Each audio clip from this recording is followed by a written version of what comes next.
Hello అండి అందరికీ. నేనైతే చెప్పాను కదా, మనకి ఆంజనేయ స్వామి ఎక్కడ ఉంటాడో తెలుసు కదా మీకు కూడా. ఇది మన తిరుపతిలో కొండ పైడికి ఎక్కాక మధ్యలో ఉంటాడండి ఆంజనేయ స్వామి. చాలా పవర్ఫుల్.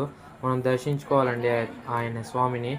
అయితే ఇక మేము స్వామిని దర్శించుకొని కాలినడకనైతే వెళ్ళి ఇక మోకాల మెట్లు అయితే దాటేసాం. దాటేస్తే ఇంకా 350 మీటర్స్ అయితే 3550 మీటర్స్ అయితే మేము దాటేసాం. ఇక దాటేసి పైకి అయితే వచ్చేసాం. ఇదేనండి మనకు లగేజ్ తీసుకున్నాయి. ఇక్కడికైతే వచ్చేసాం. ఈ లగేజ్ కౌంటర్ అండి ఇది. మనమైతే లగేజ్ కౌంటర్ మనం పెట్టిన లగేజ్ అయితే తీసుకోవాలి. అక్కడ మనకి ఇచ్చిన స్లిప్ అయితే వాళ్ళకైతే చూపించాలంట.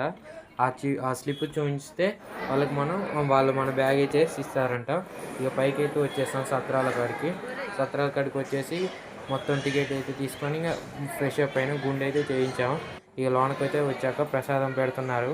ఇక్కడలోనే సత్రాల్లోనే ఇక్కడ మనకి ప్రసాదం అయితే పెడుతున్నారు. తెలుసుకండి తిరుపతి ప్రసాదం అంటే ఎలా ఉంటుందో. అదేనండి మన పరమాన్నము దద్దోజనం. చాలా అయితే మంచిగా ఉన్నది. వాళ్ళైతే ఇక పెట్టుకుంటూ అయితే వస్తున్నారు. ఈ ప్రసాదాన్ని అయితే మనం ఎవరు కాదని అయితే చెప్పలేరు. బాగోలేదు అని చెప్పలేనిది అయితే ఒక తిరుపతి ప్రసాదమేనండి.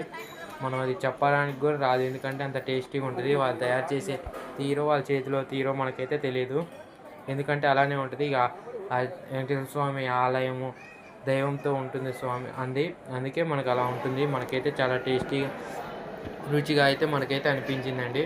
ఇక్కడికి మా ఊళ్ళో అయితే మాదేనండి ఆ లైన్ అంతా. మేమైతే కున్నాం. ఇక సర్లే అనేసి మా గుండెగాడు కూడా చూడండి ఇంక మొత్తం నాకేసాడు. అంత బాగుందండి, వాడికి అయితే నచ్చింది అన్నాడు. మొత్తం అయితే నాకేసాడు. మనకు పెరుగుతో చేసిన దద్దోజనం అయితే పెట్టేశారు. Thank you. నెక్స్ట్ వీడియోలో మళ్ళీ కలుద్దాం.